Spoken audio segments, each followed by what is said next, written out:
அனைவருக்கும் வணக்கம். நேராக டாபிக் போயிடலாம்.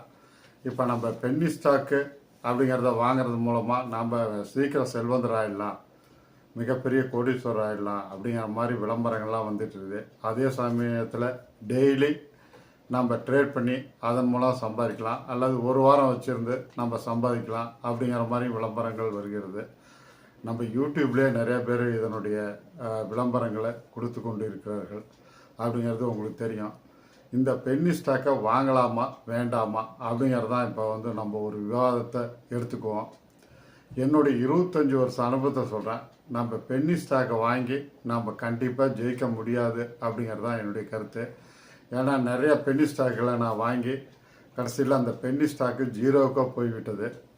நிறைய அமௌண்ட்டுகளை நான் லாஸ் செய்திருக்கிறேன். அப்படிங்கிற அடிப்படையில் நீங்கள் இந்த பென்னி ஸ்டாக்கை தவிர்த்து விடுவது தான் நல்லது. ஏன்னா நீங்கள் வரக்கூடிய லாபம் பார்த்தீங்கன்னா நிஃப்டி 50 ஸ்டாக்கு அண்டு நிஃப்டி 50 இல்லாத ஃபண்டமெண்டல் ஸ்டாக்ஸ்லேயே நீங்கள் பெருமளவு வருமானத்தை எடுத்து விடலாம். எல்லாமே பார்த்தீங்கன்னா இன்றைக்கி வளர்ந்து வந்தவங்க எல்லாமே அது ஒரு ஸ்டாக் ஃபண்டமெண்டல் அனாலிசிஸ் பார்த்து அந்த ஸ்டாக் வளருதா, அந்த துறை வளருதா, அது நம்பகத்தன்மை உள்ள ஓனரா என்று பார்த்துவிட்டு தான் வாங்குறாங்க. அப்படி இருக்கிறவர்கள் தான் பெரும் செல்வந்தராக ஆகிவிடுகிறார்கள். எனவே நீங்கள் அந்த பென்னி ஸ்டாக்கை தவிர்த்து விட்டு கண்டிப்பாக நல்ல ஃபண்டமெண்டல் இருக்க ஸ்டாக்குகளை வாங்குங்க. அந்த ஃபண்டமெண்டலை எப்படி பார்க்குறதுங்கிறது பழைய வீடியோவில் கொடுத்துருக்குறேன். ஒரு 9 பாயிண்ட்டு, அந்த பாயிண்ட்டுகள் நல்லா அந்த பாயிண்ட்டு கிளிக் ஆனால் மட்டுமே நீங்கள் அந்த ஸ்டாக்கை பை பண்ணணும். அந்த ஸ்டாக்கை மினிமம் ஒரு 5 இயர்ஸ்னாச்சும் நீங்கள் ஹோல்டிங்கில் வச்சுருக்கணும். அப்போ தான் மிகப்பெரிய லாபத்தை நீங்கள் எடுக்க முடியும். அது ஸ்டாக் வாங்கிட்டு இறங்கும் போது நமக்கு பயம் வரும், மன உளைச்சல் ஏற்படும், மன நிம்மதியை இழக்க வேண்டி வரும். நிறைய நாட்கள் நான் தூக்கம் இல்லாமலாம் இருந்திருக்கிறேன். இந்த பென்னி ஸ்டாக் இப்படி நிறைய அமௌண்ட்டில் நான் வாங்கிடுவோம். அது ஆவரேஜ் செய்ய நிறையா தொகையாக வந்துடும். நிறையா தொகையை நம்ம இன்வெஸ்ட் பண்ணிவிட்டு ஒவ்வொரு நாளும் நாம் தூங்க முடியாமல் நம்ம அவதிப்பட வேண்டிய சூழ்நிலை வரும். நாம் நிம்மதியாக தூங்கணுன்னா நல்ல ஃபண்டமெண்டல் ஸ்டாக்குகளை பை பண்ணாவே போதுமானது அப்படிங்கிறது தான் என்னுடைய கருத்து. விளம்பரத்தின் மூலமாக நீங்கள் செயல்படாதீங்க. இப்போ நானே உங்களுக்கு சொல்கிறனாலும் ஒரு எஜுகேஷனல் பர்பஸாக சொல்கிறேன். நீங்கள் முடிவெடுத்து நல்ல ஃபண்டமெண்டல் இருக்க ஸ்டாக்குகளை நீங்கள் வாங்கும்போது மட்டும்தான் ஷேர் மார்க்கெட்டில் ஜெயிக்க முடியுங்கிறது அப்படிங்கிறது ஒரு ஆணித்தரமான உண்மை. இதுவும் நிதர்சனமான உண்மை. அதனால் நீங்கள் ஃபண்டமெண்டல் ஸ்டாக்கில் பை பண்ணுங்கள். நீண்ட கால அடிப்படையில் நீங்கள் செல்வந்தர் ஆக முடியும். இப்பொழுது டாடா மோட்டார்ஸுடைய Q4 ரிசல்ட்டை பார்ப்போம். இந்த டாடா நிறுவனம் மோட்டார் அப்படிங்கிறது டாடா குரூப்புங்கிறது உங்களுக்கு எல்லாத்துக்குமே தெரியும். நல்ல ஒரு ஃபண்டமெண்டல் ஸ்டாக்குங்கிறது உங்களுக்கு தெரியும். இதனுடைய Q4 ரிசல்ட்டை பார்த்தோம்னா total revenue year on year March 2024 1,19,986 கோடி, மார்ச் 2025 1,19,503 கோடி, சிறிது குறைந்துள்ளது. அதனால் ஒன்றும் பரவாயில்ல. குவார்டர் ஆன் குவார்ட்டர் டிசம்பர் 2024 1,13,575 கோடி, மார்ச் 2025 1,19,503 கோடி ஏறியுள்ளது. ஓகே, அதுக்கடுத்து நெட் ப்ராஃபிட் வந்துடுவோம். இயர் ஆன் இயர் மார்ச் 2024 17,282 கோடி, மார்ச் 2025 8,442 கோடி குறைந்துள்ளது.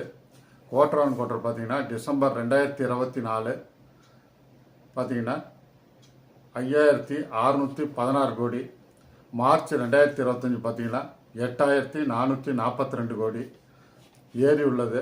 ஓகே, அதுக்கு அடுத்தது இபிஎஸ் வந்துடுவோம். Year on year March 2024 45.42, March 2025 23.40 குறைந்துள்ளது.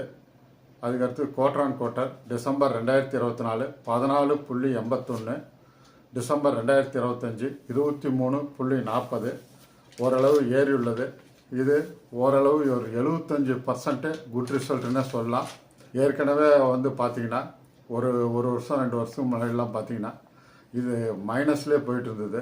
இப்போ ஏறுமுகமாக நம்ம நெட் ப்ராஃபிட் வந்திருக்கு. அது மட்டும் இல்லாமல் டாடா மோட்டார்ஸுக்கு இன்னொரு டாடா மோட்டார்ஸ் ஷேர் வந்து நம்மளுக்கு டீமர்ஜ் செய்து கொடுக்க போகிறார்கள் அப்படிங்கிறது உண்மை. இது வந்து டாடா மோட்டார் வந்து பார்த்திங்கன்னா ரெண்டாக பிரிக்கும் பொழுது நம்மளுக்கு ஒரு ஷேர் வந்து ஃப்ரீயாக கிடைக்கும். அந்த ஷேர்களை வைத்திருக்கும் பொழுது நமக்கு நீண்டகால அடிப்படையில் அந்த ஷேரும் ஏறும். அதனுடைய மதிப்பு ஏறும் பொழுது நமக்கு மிகப்பெரிய லாபம் கிடைக்கும் அப்படிங்கிறத புரிஞ்சுங்க. அதுக்கடுத்து டாடா ஸ்டீல் Q4 ரிசல்ட்டை பார்ப்போம். Total revenue year on year March 2024 58,687 கோடி, மார்ச் 2025 56,218 கோடி, குவார்டர் ஆன் குவார்டர் டிசம்பர் 2024 53,648 கோடி, மார்ச் 2025 56,218 கோடி ஏறி உள்ளது. ஓகே. அதுக்கடுத்து நெட் ப்ராஃபிட் வந்துடுவோம். இயர் ஆன் இயர் மார்ச் 2024 517 கோடி, மார்ச் 2025 1124 கோடி ஏறி உள்ளது. அதுக்கடுத்து குவார்டர் ஆன் குவார்டர் டிசம்பர் 2024 248 கோடி, மார்ச் 2025 1124 கோடி ஏறி உள்ளது. இதில் முக்கியமாக நம்ம கவனிக்க வேண்டியது என்னென்னா ரெவன்யூவோட பார்த்திங்கன்னா நெட் ப்ராஃபிட் வந்து நம்மளுக்கு ஏறி இருக்கிறது அப்படிங்கிறத புரிஞ்சுங்க. இது வந்து ஒரு குட் ரிசல்ட்டு.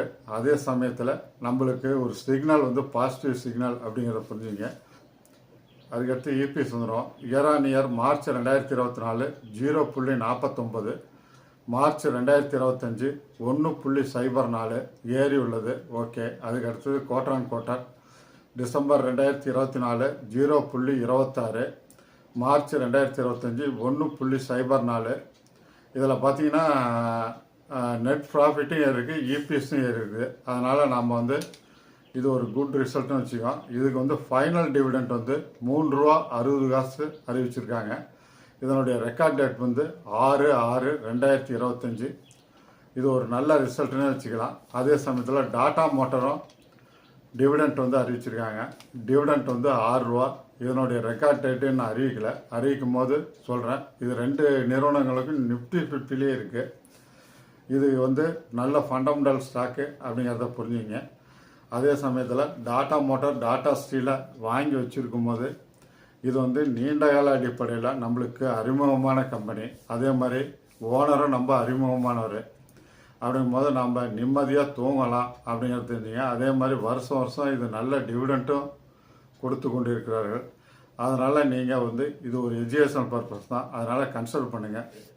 அதுக்கு முன்னாடி நிஃப்டி 50யை பொறுத்தவரை இப்போ பேங்க் நிஃப்டி ஓரளவுக்கு ஏறிக்கொண்டு இருக்கிறது. அதற்கு அடுத்தது ஒவ்வொரு செக்டராக ஏறும். இதுதான் நிதர்சனமான உண்மை. இதுதான் ப்ராக்டிக்கல். அதனால் ஐடி செக்டரும் கண்டிப்பாக ஏறும். அதனால் நல்ல ஒரு ஃபண்டமெண்டல் இருக்கக்கூடிய ஐடி செக்டர் ஷேர்களை தேர்ந்தெடுத்து நீங்கள் பை பண்ணி நீண்டகால அடிப்படையில் வைத்திருக்கும் பொழுது கண்டிப்பாக நல்ல டிவிடெண்ட்டும் கிடைக்கும். அதே சமயத்தில் உங்களுக்கு நல்ல லாபமும் கிடைக்கும் அப்படிங்கிறத புரிஞ்சுங்க. அதே சமயத்தில் இது பிடிச்சிருந்தா லைக் பண்ணுங்கள், சப்ஸ்கிரைப் பண்ணுங்கள், ஃப்ரெண்ட்ஸ் அண்ட் ரிலேட்டிவ்க்கு ஷேர் பண்ணுங்கள். சமயத்தில் பெல் ஐக்கானு தட்டி விடுங்க. அப்போ தான் நான் போடக்கூடிய வீடியோக்கள் உடனுக்குடன் வந்து சேரும். அதே சமயத்தில் டைம் இருக்கும்போதெல்லாம் என்னுடைய பழைய வீடியோக்களை பாருங்கள். உங்கள் மனதை வலிமைப்படுத்துங்க. நீங்கள் ஒரு செல்வந்தராகணும், ஒரு மன நிம்மதியோடு இருக்கணும், நல்லா நிம்மதியாக தூங்கணும் அப்படின்னா நீங்கள் வந்து உங்கள் மனதை வந்து வலிமைப்படுத்தியே ஆக வேண்டும். அதனால் நிறைய புக்ஸுகளை ரெஃபர் பண்ணி மனதை வலிமைப்படுத்துறது எப்படி, மன நிம்மதியோடு இருப்பது எப்படி, நீண்ட காலம் நீங்கள் வாழ்வது எப்படி அப்படிங்கிறதெல்லாம் கூறியிருக்கேன்.